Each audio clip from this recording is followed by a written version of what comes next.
হাজি, তোমার কথা বলার স্টাইল, কথা বলার থ্রো মনে হয় না যে তোমার লাইফ লেট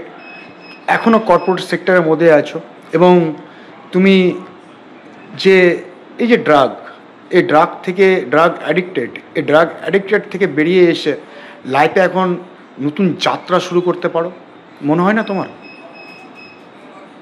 পশ্চিম ভাই একদম 120%। মানে এটা ইচ অ্যান্ড এভরি ডে নাইটসে, রাত্রে যখন ঘুমাতে যাবো, খাওয়া দাওয়া করলাম, ঠিক আছে, ড্রাগস ইউজ করার পর ঘুমাতে যাবো at the time of bed,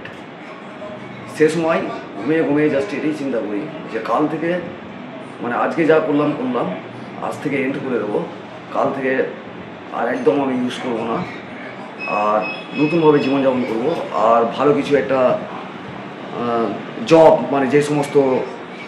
সেক্টরে জব আছে এখন প্রেজেন্টলি আমি করতে পারবো, মানে এখন আমার কনফিডেন্স আছে, নলেজ আছে, অ্যান্ড যদিও অনেকদিন হয়ে গেল জব ছাড়া। এই কনফিডেন্সকে তো তোমাকে কাজে লাগাতে হবে, এবং এই যে তুমি বলো না যে আমি যখন